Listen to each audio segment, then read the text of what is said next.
Lo que vamos a hacer es primero pues ubicar cuáles son los conductores para la construcción. Después vamos a dar algunos ejemplos de estos cables que son desleales. Vamos a definir lo que es un producto desleal, un producto que no cumple una competencia desleal. Y después vamos a tomar un ejemplo de estos productos que andan en el mercado para poder definir por qué son peligrosos para ustedes y para las construcciones, los inmuebles, sus propiedades. ¿Vale? Si tienen alguna duda o comentario, pues les voy a agradecer sea en el momento, que luego nos esperamos hasta el final y ya no nos acordamos que íbamos a preguntar. Así que si quieren, pues puede ser en el momento. Si no, al final pues va a haber un breve espacio para preguntas. Bueno, sin más preámbulo, porque el tiempo está aquí medio corto, vamos a empezar a definir en qué área vamos a hablar, de qué conductores vamos a hablar. Los conductores eléctricos se encuentran a todo lo largo y ancho del sector eléctrico, desde la conexión de plantas generadoras para la transmisión y subtransmisión de energía eléctrica en alta y extra alta tensión. Después vienen conductores para la distribución de energía eléctrica. Esta distribución puede ser en media o puede ser en baja tensión. Después de ahí vienen las aplicaciones para usuario final, digamos para la industria en control y automatización de procesos a distancia. Y por último es el sector que nosotros conocemos como el sector para la construcción. En este sector para la construcción tenemos los cables que vamos a ver a continuación. Si nosotros hiciéramos un zoom a esta parte de la construcción, lo que veríamos sería esto. Tenemos un diagrama, digamos, de los cables que se utilizan, desde la distribución de la CFE en baja tensión, nuestra cometida, después llega aquí a lo que son los circuitos alimentadores y de ahí irán a cada departamento a hacer la distribución de energía por medio de los circuitos derivados. Si nosotros hiciéramos un diagrama de bloques de esto, bueno, pues aquí está la cometida de CFE, llega el cable que llega al medidor y del medidor a nuestro tablero de interruptores, de cuchillas, serían el conductor de acometida. De ahí, de esas protecciones hasta la última protección de sobrecorriente serían los circuitos alimentadores, y de la última protección de sobrecorriente hasta nuestros receptáculos, nuestro apagador, nuestro foco, etcétera, etcétera, todos esos son circuitos derivados. Y de estos conductores son de los que vamos a hablar el día de hoy. ¿Qué conductores utilizamos en estos circuitos? Bueno, pues el cable THW, que por sus siglas en inglés es Thermoplastic Heat Water, bueno, Moisture Water, que es resistente a la humedad. Bueno, aquí los puse. Estos conductores son generalmente un diseño muy sencillo, es un conductor de cobre con aislamiento de PVC. Y estos son los conductores que utilizamos generalmente en recintos como nuestra casa, edificios de oficinas, edificios habitacionales, en lugares como estos, todo lo que va a conectar receptáculos, apagadores y lámparas, digamos que son estos cables los que vamos a utilizar. Entonces, ¿les queda claro de qué conductores vamos a utilizar? Vamos a platicar. Ok, bueno, pues ya una vez que sabemos de qué conductores vamos a platicar, pues estos conductores llegan a esas construcciones por medio de un arquitecto que hace el diseño de la casa y que hace la construcción. Sería un arquitecto, un ingeniero en la construcción, o también podría ser un arquitecto, ingeniero, plomero, electricista, o lo que ustedes quieran, pero todos esos conductores llegan a través de esas personas. Y entonces es bien diferente cómo se ven los conceptos dependiendo en qué posición estás. Si el arquitecto o ingeniero va a construir su casa, pues ahí sí le va a echar todos los mejores materiales que ha encontrado, que va a encontrar en el mercado, luminarias, apagadores de las mejores marcas, conductores, etcétera. Pero si ese mismo arquitecto lo contrata una empresa para que construya el edificio de departamentos económicos, pues se va a tratar de ahorrar lo más posible que pueda y comprar los materiales más baratos que pueda, y es más, llega al distribuidor y deme lo más barato porque eso es lo que voy a utilizar. No está mal, pero sí toca nuestra puerta, a la puerta del arquitecto o el ingeniero, la tentación de utilizar materiales piratas. Esa es la realidad. Y por ahorrarnos unos pesos, pues ponemos en peligro nuestra seguridad. ¿Qué pasa con los productos piratas? Hay como dos clasificaciones grandes. Una es el producto pirata que nosotros normalmente conocemos, que es una falsificación, una imitación, un clon, que últimamente le llamamos así, en el cual generalmente compañías que fabrican en la parte asiática del mundo, los traen aquí, bueno, sin ninguna normatividad, y entonces copian las marcas, copian toda la imagen, copian hasta el empaque, la envoltura, todo. Pero obviamente el producto final es otra cosa. Por ejemplo, ustedes se tomarían una cerveza Cerona o en vez de una cerveza Corona, está prácticamente igual, ¿verdad? Pero seguramente el sabor no es ser el mismo. Y aunque la marca Cerona diga que es mexicana y trae sus logotipos y que quality, high quality, ya saben, pues seguramente no. Entonces, así hay un montón, o sea, afortunadamente no la he visto en el país, pero sí ronda en el mundo. También hay, en vez de ir a comprar una hamburguesa McDonald's, pues una hamburguesa McDonald's, pues es diferente, ¿no? Aunque, bueno, en gusto se rompen géneros. Y la otra, los otros productos que nosotros les llamamos competencia desleal, es un producto no conforme. Es decir, que es un producto que es una marca original, generalmente también impulsados por el país asiático y bueno, que incluso se fabrican aquí en el país, pero que no cumplen alguna característica de la normalización que hay en México. Por ejemplo, nosotros podríamos pensar en comprar el Batimóvil y nosotros lo compramos, nos ponemos nuestro traje, máscara, guantes, pero cuando nos subimos al Batimóvil, pues resulta que es el troncomóvil, ¿no? Porque viéndolo bien, ya quitándole la envoltura, vamos a abrirle el cofre, vamos a ver sus amortiguadores, pues no es el cable, no es el Batimóvil. Pues eso pasa también con los conductores eléctricos en el mercado eléctrico.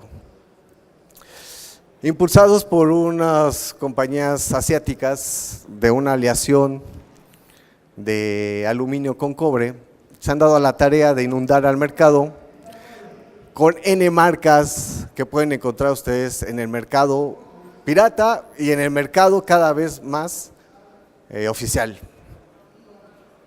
Entonces, debido a toda esta, bueno, estos productos, ¿cómo los identifico? Bueno, pues porque cuestan la mitad de lo que cuesta un rollo normal de cable, ¿no?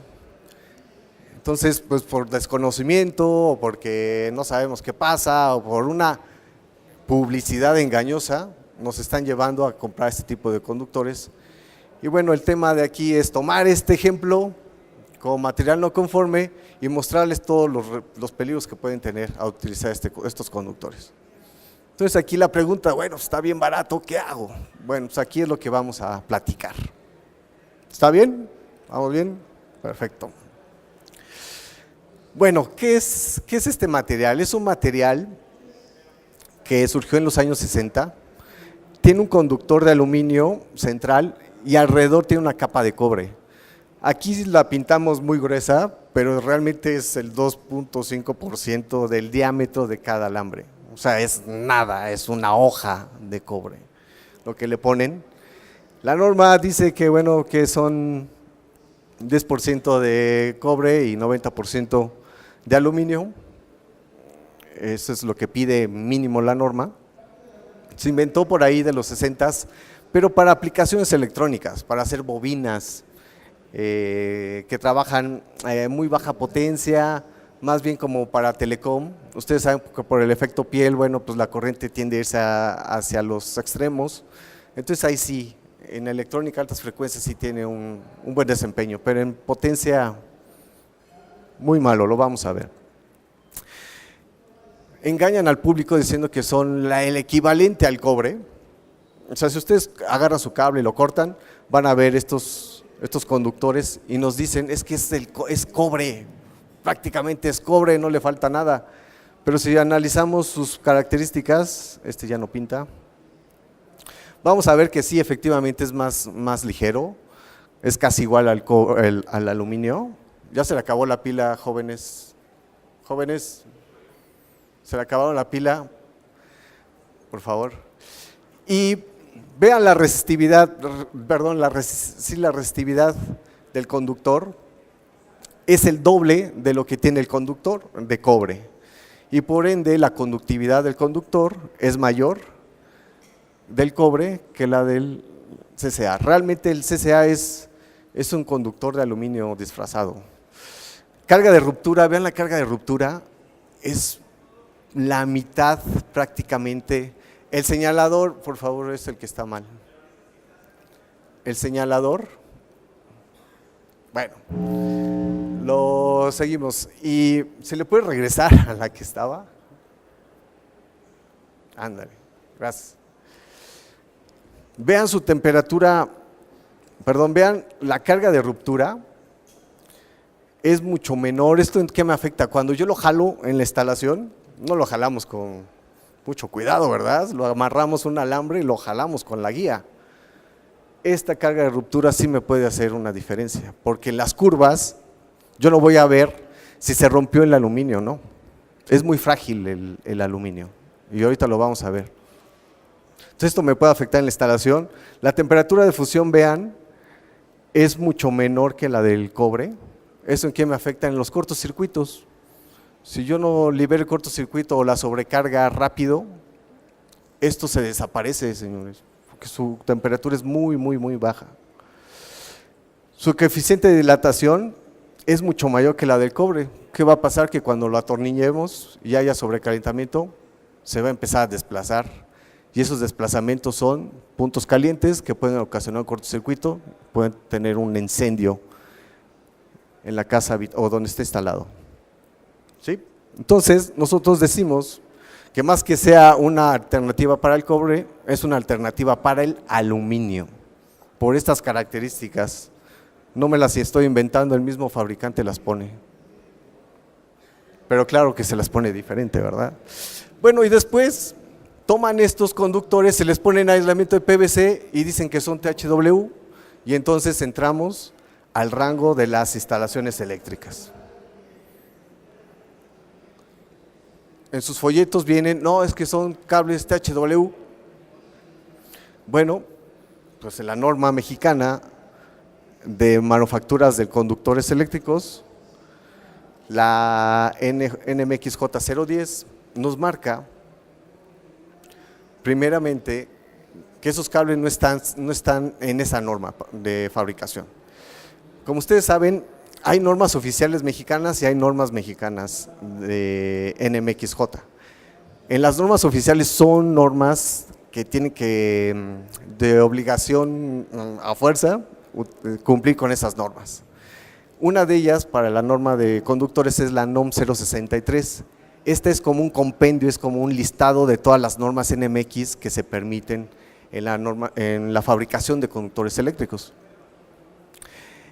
En la sección 6 de esta norma oficial mexicana nos vienen qué conductores se pueden aislar con PVC y solamente son los de conductores de cobre y a 75 a 90 grados. Ahorita vamos a ver, esta es la que me hace referencia a la NMXJ 010. Por otro lado, la norma de instalaciones eléctricas que es de uso y aplicación, esta es la tablita de ampacidad. En esta tablita de ampacidad de la norma de instalaciones eléctricas, en ningún lado se ve que para el rubro de aluminio o aluminio recubierto de cobre esté el THW. En ningún lado. Así también, en ningún lado de la norma se permite que los calibres que utilizamos para la construcción, 14, 12, 10, esté especificada la ampacidad de estos conductores. Y como saben ustedes, las normas son criterios mínimos de seguridad que debemos de tomar en cuenta en nuestras instalaciones. Y si no está en estas partes, pues no sé en dónde están esos conductores. Entonces por eso decimos que estos conductores están fuera de norma y no cumplen con la norma de instalaciones eléctricas. porque no hay una referencia hacia estos conceptos, ¿vale? Y ahora sí, la norma nacional NMXJ010, que es la que nos dice cómo fabricar esos conductores eléctricos para las instalaciones, pues tampoco incluye ese material. Entonces en México no se podrían utilizar, ni siquiera fabricar conductores con esa aleación y con aislamiento de PVC para que se llamen THW. ¿Sí les queda más o menos claro? Si no, me regreso. No es cierto. Ahora, dentro de su publicidad engañosa nos dicen, no, es que yo cumplo con normas americanas, UL 83. Bueno, es que son verdades a medias. Esta es la norma UL 83 que ellos dicen que cumplen. Y esta norma 83 está armonizada con la norma mexicana, la NMXJ010, y la norma canadiense. Por el Tratado de Libre Comercio estamos ligados en las normas. Pero en esta misma norma americana, en la sección de conductores, dice claramente que en Canadá y en México la aleación de aluminio con cobre no está permitida para termoplástico. Entonces, tampoco están cumpliendo la norma que dicen que están cumpliendo, porque aquí dice claramente que no se utilicen en México, precisamente porque son inseguros, ¿vale? Entonces, que no les digan que cumplen con una norma, porque no la están cumpliendo en el punto no la están cumpliendo, de modo. ¿Sí les queda claro? Entonces, por eso digo que estos cables están prohibidos en México y en Canadá por lo menos. Ahora, la norma de instalaciones eléctricas nos pide que todos los materiales que utilicemos en nuestras instalaciones tengan un certificado ANSI, que es la Asociación de Normalización en México para los productos eléctricos. Y aquí viene el artículo donde dice que debe de contar con un certificado expedido por un organismo certificador de productos. En este caso en México es el ANSE, ¿no? Y también nos dice que cumplamos con el punto 431, que cumplan con las normas oficiales mexicanas y con las normas mexicanas. Y dice que a falta de estas, pues otras, pero como sí existe la norma, no es necesario irnos a otro lado, no es necesario. ¿Sale? También en la normatividad mexicana, en el artículo 514, nos pide que todos los conductores eléctricos que utilicemos en instalaciones para la construcción deberían tener grabado LS, que es Low Smoke. Para que un cable tenga el grabado LS debe de pasar 3 pruebas. Debe de pasar la prueba de ácido, de humos y de incendio.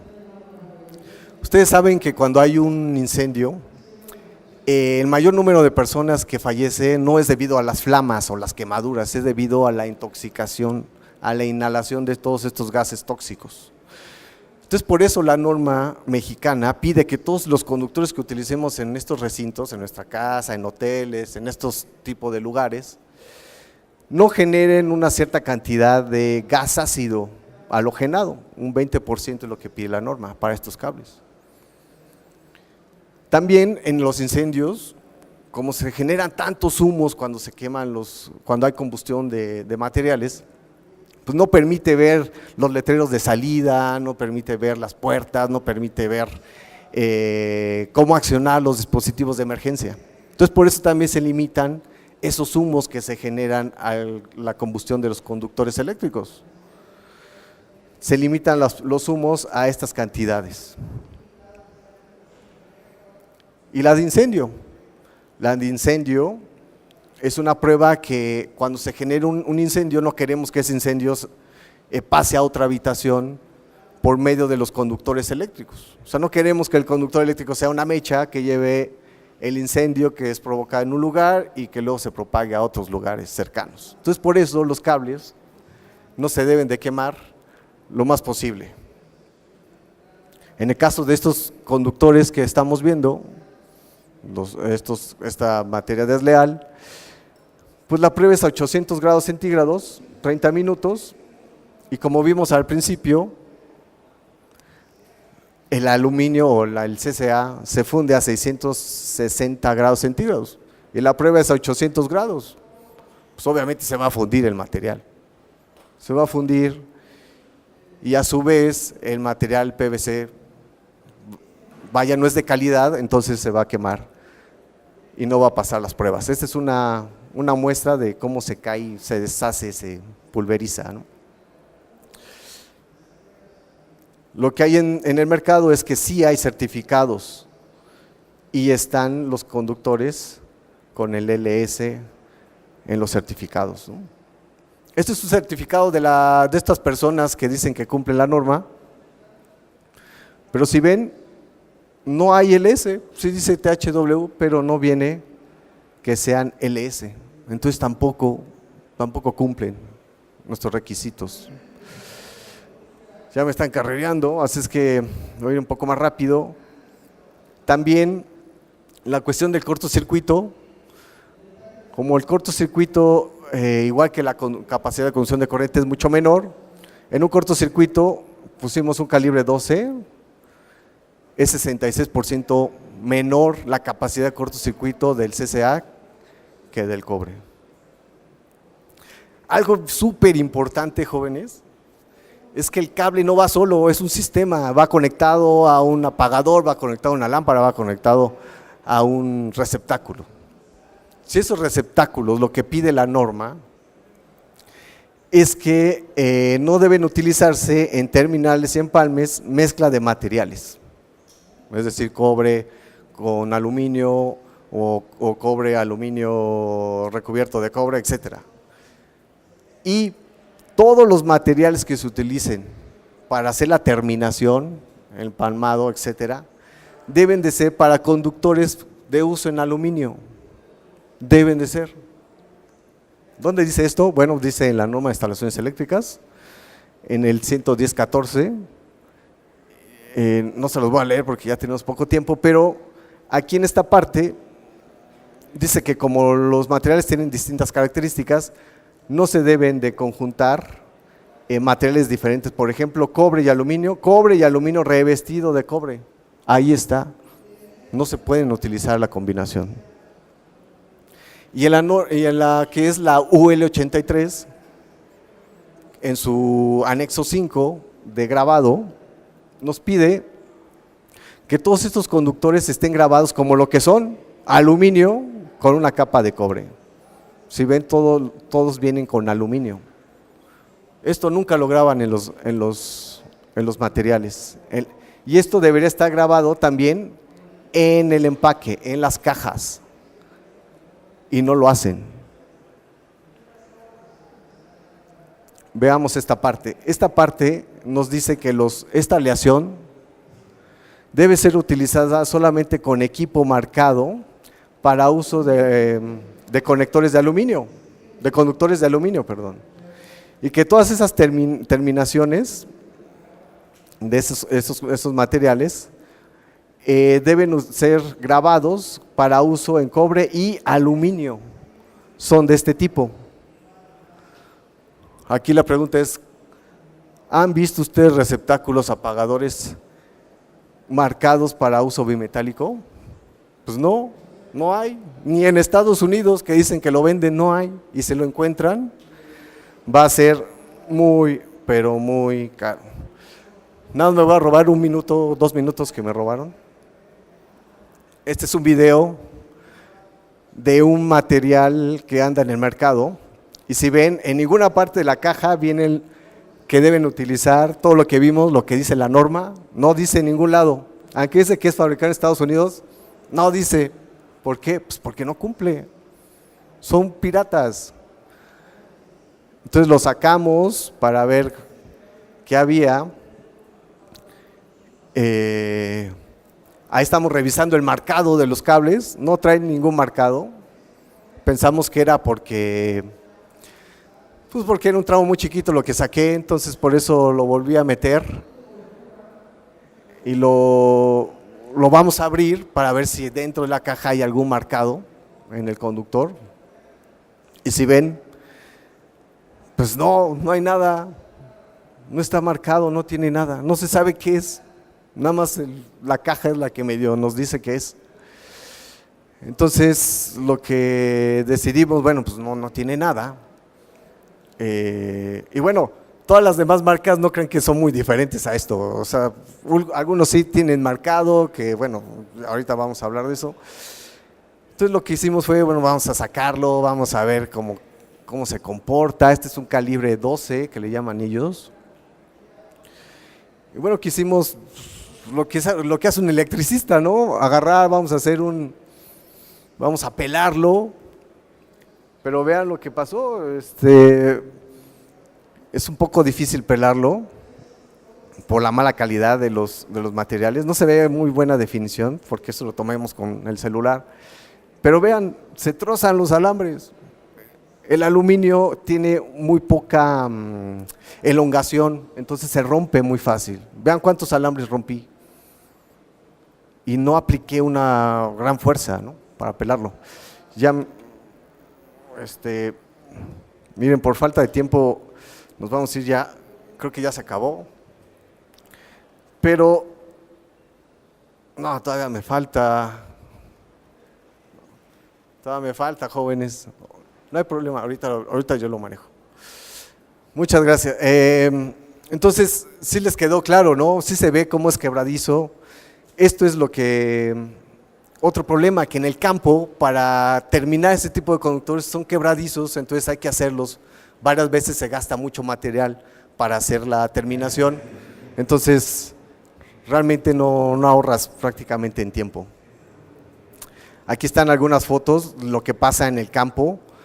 Se rompen, cuando entorchamos los conductores para meterlos pues, al apagador, por ejemplo.